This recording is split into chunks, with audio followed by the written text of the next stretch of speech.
اسلام قبول کرنے سے کئی سال پہلے حضرت عمر بن خطاب رضی اللہ تعالیٰ عنہ ایک دفعہ تجارتی قافلے کے ساتھ مال لے کر مکہ سے شام گئے۔ قافلے میں قریش کے کئی اور بڑے سردار بھی شامل تھے۔ یہ قافلہ شام کے سب سے بڑے شہر دمشق گیا اور وہاں اپنا مال بیچ کر مکہ واپس روانہ ہوا۔ تھوڑا سا فاصلہ طے کرنے پر حضرت عمر کو یاد آیا کہ ان کی ایک رشتہ دار خاتون نے انہیں کچھ سونا دیا تھا کہ اسے بیچ کر اس کے لیے کچھ کپڑے وغیرہ لیتے آئیں۔ انہوں نے اپنے قافلے کے ساتھیوں سے کہا کہ فلاں عورت کا کام کرنے واپس دمشق جا رہا ہوں، کوشش کروں گا کہ یہ کام کر کے جلدی واپس آ جاؤں۔ حضرت عمر دمشق واپس گئے تو بازار بند ہو چکے تھے۔ مجبوراً وہ ایک مسافر خانے میں ٹھہرے اور سو گئے۔ تھوڑی دیر کے بعد اللہ کا ایک بندہ مسافر خانے میں آیا۔ اس نے حضرت عمر کو جگایا اور اپنے ساتھ اپنے گھر لے آیا۔ یہ بات واضح نہیں تھی کہ وہ شخص حضرت عمر کو پہلے سے جانتا تھا یا ان کے والد خطاب سے ان کی واقفیت تھی۔ انہوں نے حضرت عمر کی بڑی خاطر و مدارت کی۔ کھانا کھا کر تو وہ سو گئے اور ان کا میزبان رات بھر عبادت کرتا رہا۔ صبح کو حضرت عمر بیدار ہوئے تو ان کے میزبان نے کہا کہ اکیلے بازار مت جانا، بازار میں لٹیرے اکثر مسافروں کو لوٹتے رہتے ہیں، میرے ساتھ چلنا۔ یہ کہہ کر وہ سو گیا کیونکہ رات بھر جاگ رہا تھا۔ حضرت عمر نے اسے جگانا مناسب نہیں سمجھا اور اکیلے ہی بازار چلے گئے۔ ابھی بازار کھلا بھی نہیں تھا، وہ بازار کھلنے کا انتظار کرنے لگے۔ کچھ دیر کے بعد ایک عیسائی پادری اپنے نوکروں کے ساتھ آیا اور حضرت عمر کی طرف اشارہ کر کے اپنے نوکروں کو حکم دیا کہ اس شخص کو پکڑ لو، یہ گرجے کا کام بہت اچھی طرح سے کر لے گا۔ اس زمانے میں حضرت عمر بڑے تنومند پہلوان تھے۔ پادری کے نوکروں نے ان کو پکڑ لیا اور ایک پرانے گرجے میں لے گئے۔ پادری نے ان کو ایک ہتھوڑا دیا اور ان کو گرجے کی ایک دیوار توڑنے پر لگا دیا۔ ایسا معلوم ہوتا تھا کہ اس جگہ پر ایک نیا گرجا بنوانا چاہتا ہے۔ حضرت عمر دن بھر کام کرتے رہے۔ کہیں شام کو جا کر چھٹی ملی، وہ تھکے ہارے واپس مسافر خانے میں آ کر بیٹھ گئے۔ پہلے ہی دن والا نیک آدمی پھر آیا اور اس نے پوچھا کہ آپ کدھر چلے گئے تھے؟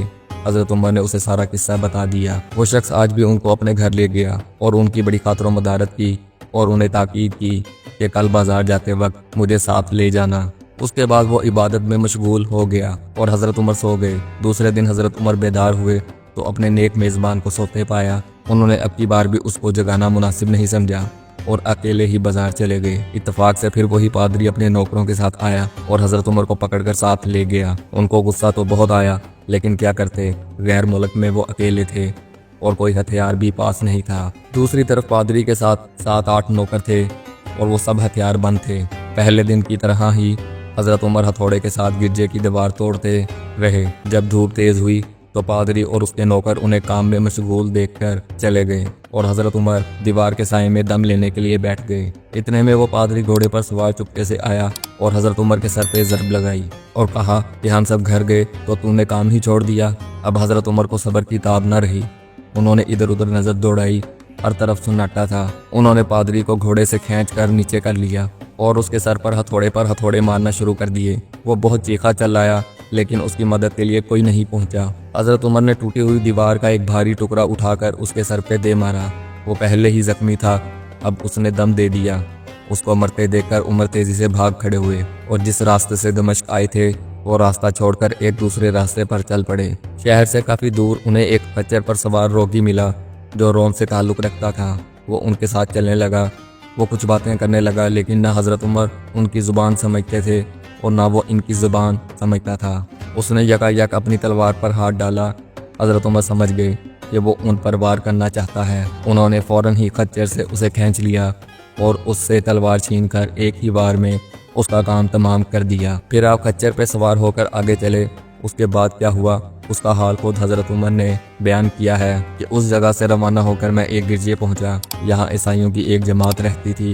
میں گرجے کے اندر داخل ہوا تو گرجے میں رہنے والے سب لوگ میرے ارد گرد جمع ہو گئے اور مجھ سے میرے حالات کے بارے میں پوچھنے لگے۔ پھر وہ اپنے پادری کے پاس مجھے لے گئے۔ پادری مجھے نہایت غور سے دیکھنے لگا اور اس کے بعد کہنے لگا کہ ایسا معلوم ہوتا ہے کہ تمہیں کسی چیز کا خوف ہے۔ میں نے کہا کہ تم نے کیسے اندازہ لگا لیا کہ مجھے کسی چیز کا خوف ہے؟ اس نے میرے سوال کو ٹال دیا اور کہا کہ آپ جب تک چاہیں یہاں ٹھہریں، آپ کو یہاں کسی قسم کا کوئی خطرہ نہیں، آپ ہماری حفاظت میں ہیں۔ پھر اس پادری نے مجھے اپنے گھر میں مہمان کی طرح رکھا اور میری نہایت ہی خاطر و مدارت کی اور پھر پوچھا کہ آپ کون ہیں؟ میں نے اسے بتایا کہ میں مکے کا رہنے والا ہوں اور قبیلہ قریش سے تعلق رکھتا ہوں۔ تجارتی قافلے کے ساتھ شام آیا تھا۔ تجارت کا مال بیچنے کے بعد ایک ضروری کام کے لیے مجھے اپنے قافلے سے جدا ہو کر واپس دمشق جانا پڑا۔ اب میں اپنے وطن واپس جا رہا ہوں اور راستہ بھٹک کر یہاں آ نکلا ہوں۔ پادری مجھے غور سے دیکھتا رہا اور بار بار طرح طرح کے سوال کرتا رہا۔ میں نے ان کے ہاں نہایت ہی آرام سے رات بسر کی۔ صبح کو پادری نے پوچھا کہ آپ کا ارادہ یہاں ٹھہرنے کا ہے یا آگے جانے کا؟ میں نے کہا کہ اب میں آپ سے رخصت ہونا چاہوں گا۔ یہ سن کر پادری نے اپنا ایک شاندار گدھا جو بڑا خوبصورت اور نہایت ہی تیز رفتار تھا لے آیا۔ اس گدھے کی پیٹھ پر کھانے کی مزیدار چیزیں اور قیمتی تحفے بھرے ہوئے تھے اور پھر کہنے لگا کہ آپ اس گدھے پر سوار ہو جائیں اور چل پڑیں۔ راستے میں آپ کا گزر کسی عیسائی کے مکان کے پاس سے ہوگا تو وہ آپ کو اس گدھے پر سوار دیکھ کر آپ کی بے حد تعظیم کرے گا اور آپ کی خاطر و مدارت میں کوئی کسر نہیں چھوڑے گا۔ یہ کہہ کر پادری نے میرا ہاتھ پکڑا اور تنہائی میں لے کر کہنے لگا کہ اے عمر، آپ پر میرا حق واجب ہو گیا۔ میں نے کہا بے شک۔ اس نے کہا آپ کا تعلق ایک معزز قوم سے ہے، میری آپ سے ایک غرض ہے۔ میں نے کہا کہ آپ بیان کر لیں، لیکن حیرت کی بات ہے آپ جیسا بڑا آدمی مجھ جیسے پریشان حال مسافر سے کوئی غرض رکھتا ہو۔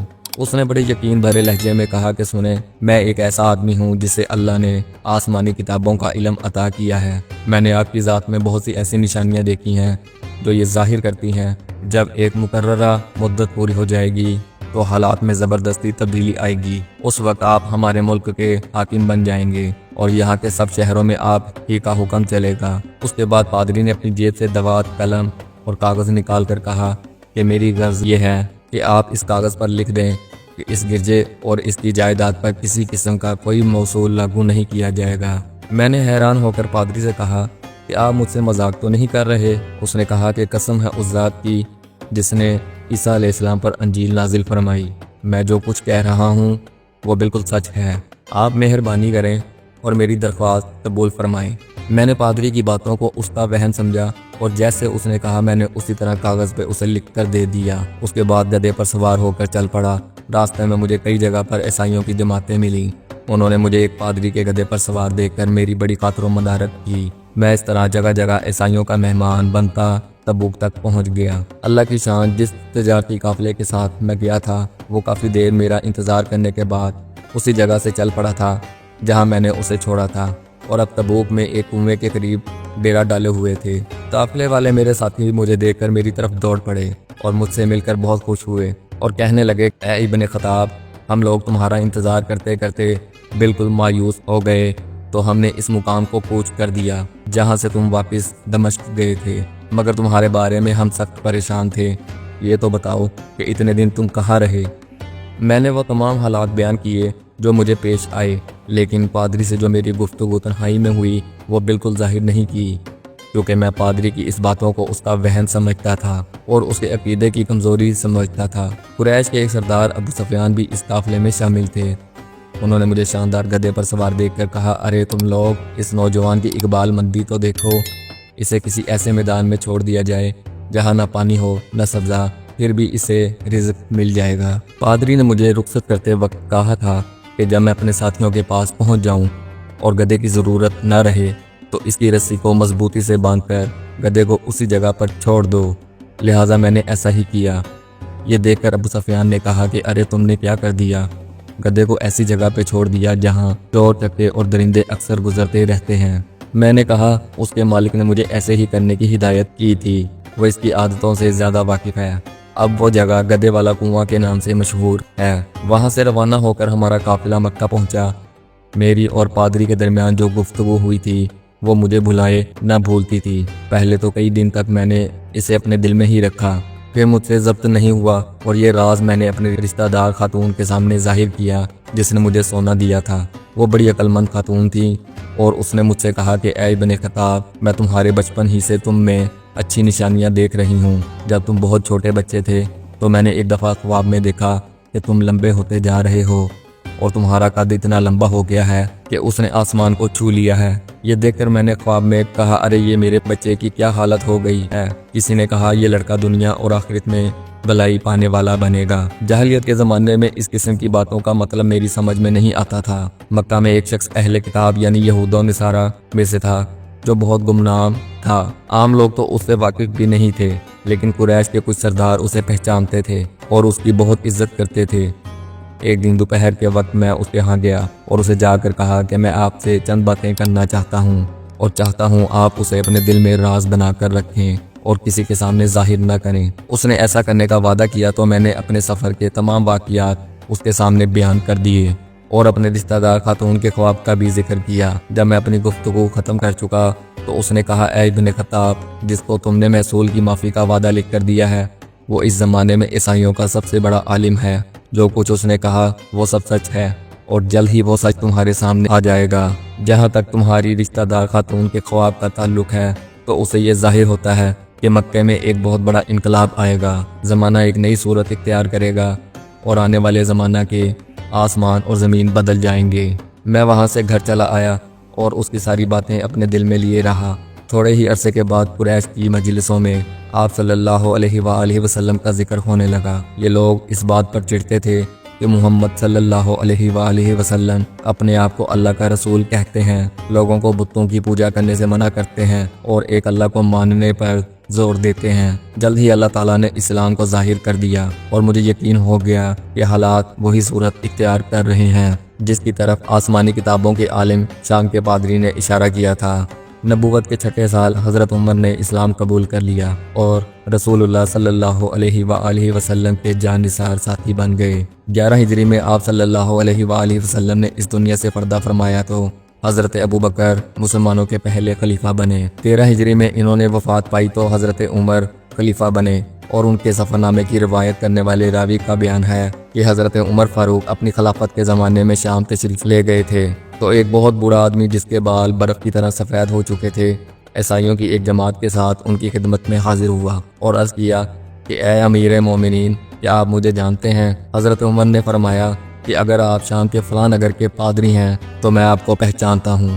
حضرت عمر فاروق رضی اللہ تعالیٰ عنہ نے فرمایا کہ میں نے آپ سے لکھ کر جو عہد کیا تھا وہ آج بھی قائم ہے۔ اللہ تعالیٰ نے اپنے رسول صلی اللہ علیہ وآلہ وسلم کے ذریعے ہمیں عزت بخشی۔ انہوں نے ہمیں اللہ تعالیٰ کے پسندیدہ دین اسلام کی طرف دعوت دی اور ہم نے یہ قبول کی۔ آپ ہی نے مجھے ان باتوں سے آگاہ کیا تھا۔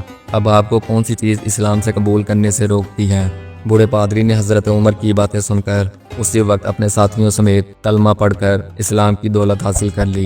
اللہ تعالیٰ ہم سب کو قلب سلیم عطا فرمائے اور قرآن اور حدیث پہ چلنے کی توفیق عطا فرمائے، آمین۔